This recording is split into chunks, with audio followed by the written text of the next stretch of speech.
Então, gente, vamos continuar nossas questões comentadas sobre a bateria 1. Dessa vez a gente vai continuar a demanda, passar por oferta e, quem sabe, em equilíbrio de mercado, tá?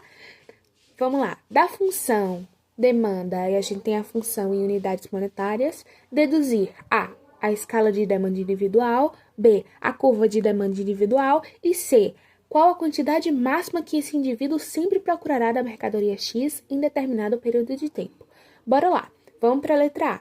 Quando eu disse para vocês na aula passada, quando ela diz escala, ela quer que você forme a tabela. Na questão passada, ela deu a tabela pronta, nessa você já tem que montar. Então, você vai pegar valores ilusórios, os que você quiser. Geralmente, a gente pega 1, 2, 3, 4, 5 e até onde der.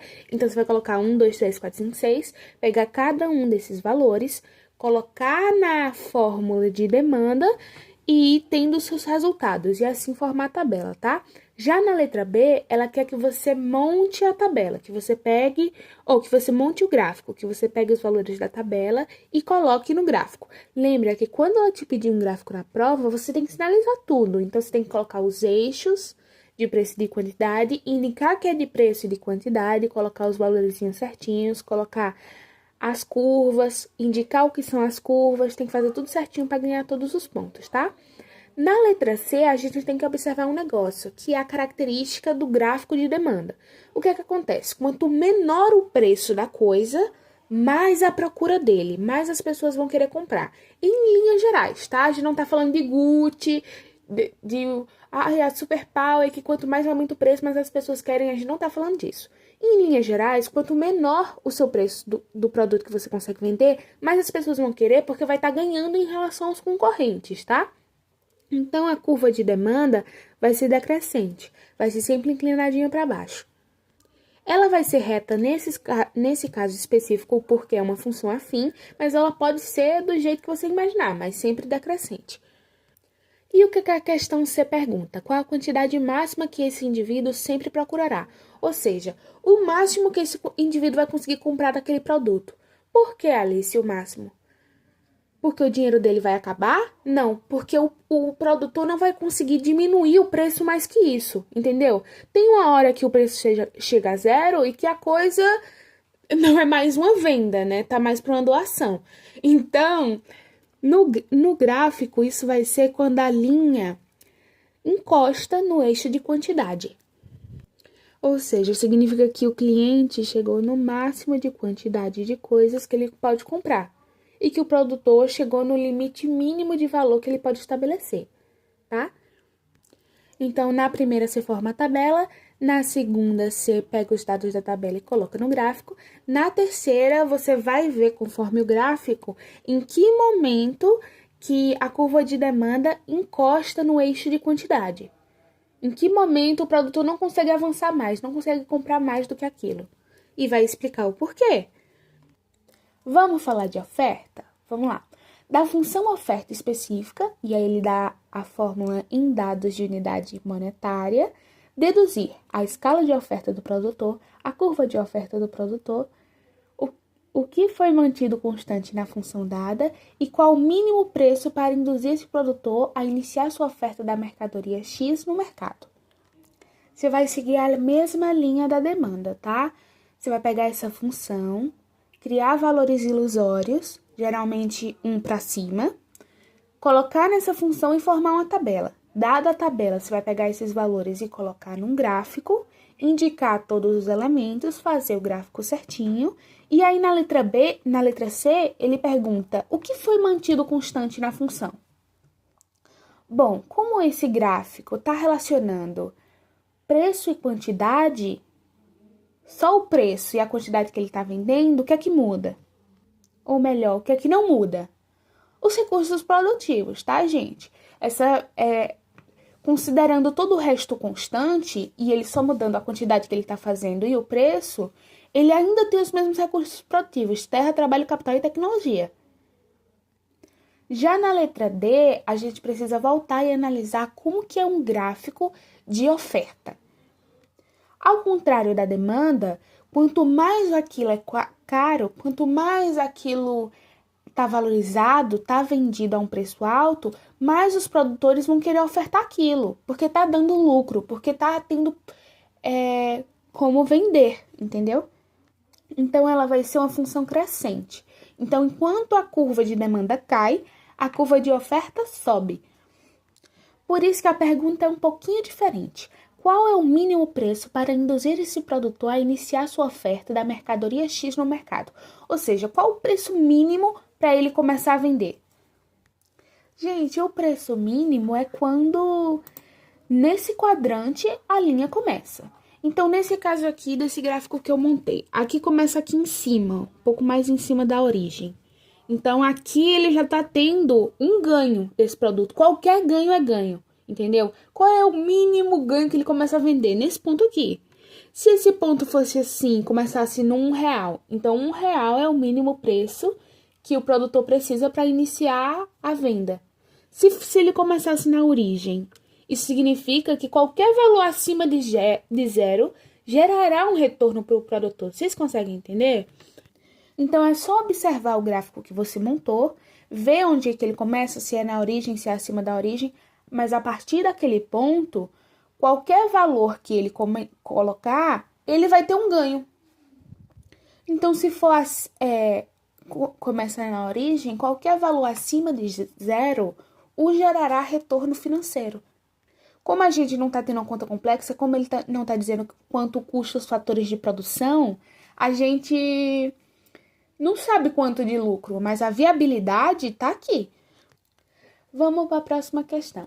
Supondo que, como resultado de inovação tecnológica, a função de oferta de um produtor se torne essa nova função aí, em oposição à função anterior, letra A, deduzir o quadro de oferta desse produtor. B, em um par de eixos, desenhar as curvas de oferta antes e depois da inovação tecnológica. C, que quantidade do bem X este produtor ofertará ao preço de 4 antes e depois da inovação tecnológica.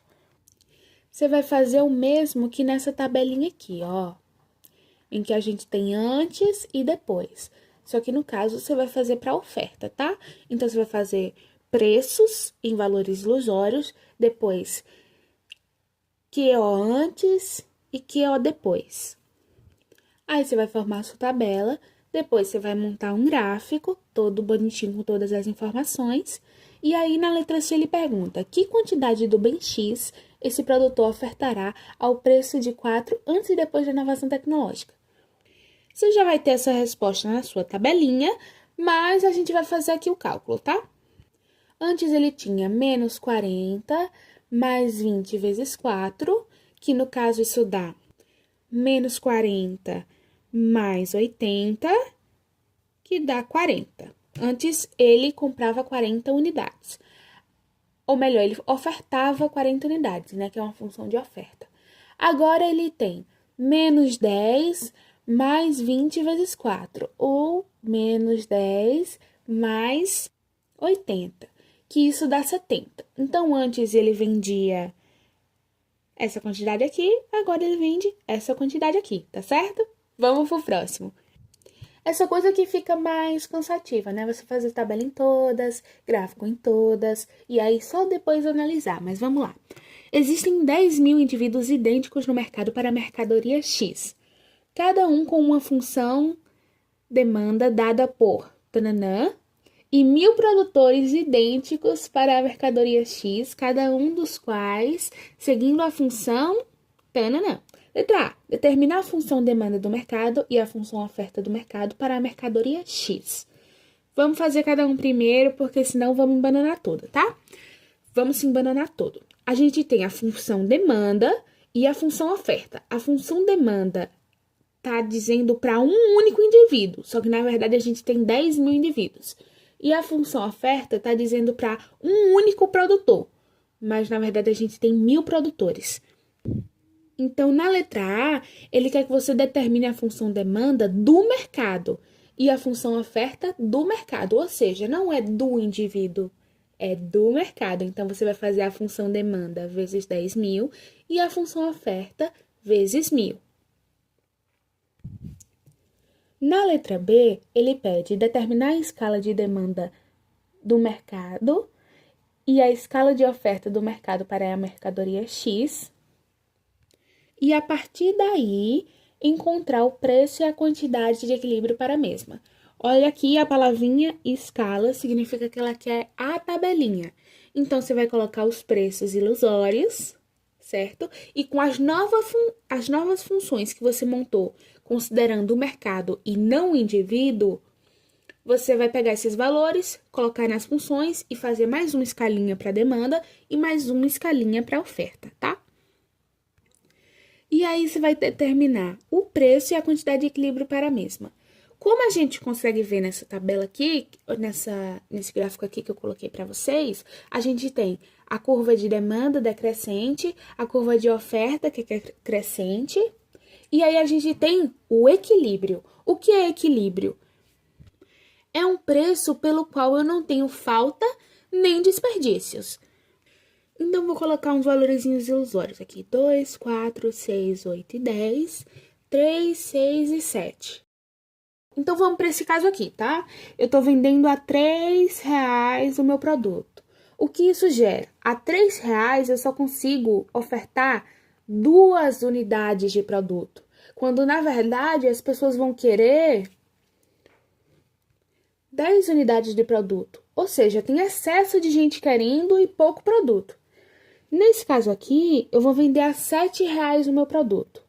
Então, eu vou conseguir produzir 8 unidades, mas as pessoas só vão querer... Aí você tem que ver em qual linha tá encostando, tá?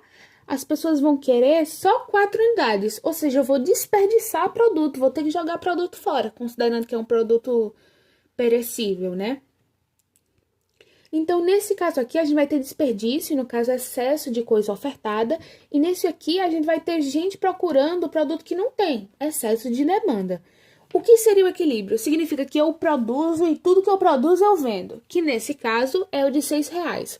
A R$6 eu consigo produzir 6 produtos e consigo vender 6 produtos. Entendeu? Então, a gente tem que igualar essas equações para conseguir achar esse valor. Então, para achar o equilíbrio na letra B... No caso, a gente vai conseguir só lendo a tabela, não vai precisar igualar. É só ver quando os dois dão o mesmo valor. Quando a oferta dá um valor X e a demanda dá um valor X. Significa que os recursos foram sanados. Aí, na letra C, ela pede para traçar em um só sistema de eixos curvas de demanda e oferta no mercado para a mercadoria X e mostrar os pontos de equilíbrio. Então, você vai interpretar o que é na tabela, tá? Fazer um gráficozinho, fazer essas linhas, lembrando que a demanda cai, a oferta cresce, o ponto de equilíbrio e vai exemplificar tudo isso. Aí, na letra D, ele pede para você obter a quantidade de equilíbrio matematicamente, ou seja, ao invés de só ler a tabela e ver qual valor fica igual, você vai realmente igualar as equações considerando o mercado e não o indivíduo para achar o resultado. Vamos para a última. Suponha-se que a partir da condição de equilíbrio do problema anterior, haja um acréscimo na renda do consumidor, ou seja, as pessoas ganharão mais dinheiro e, consequentemente, a curva de demanda vai se movimentar. Tá? De tal forma que a nova curva de demanda do mercado apareça a equação e dá essa equação aí. No caso, quando tem melhora da renda, a curva do consumidor faz assim, ó. Fica desse jeito aqui. Aí você vai fazer o mesmo esquema da questão 1, tá? Você vai pegar a fórmula de oferta antiga, a fórmula de demanda nova, vai achar um novo ponto de equilíbrio. Lembrando que a fórmula de demanda que ele deu já é do mercado e não do indivíduo. Olha só aqui, do mercado. Vai igualar, vai colocar na tabela. Depois vai colocar tudo em um gráfico. E depois vai estabelecer o novo preço e a quantidade de equilíbrio, tá? Ela é um pouco mais resumidinha, mas está pedindo a mesma coisa.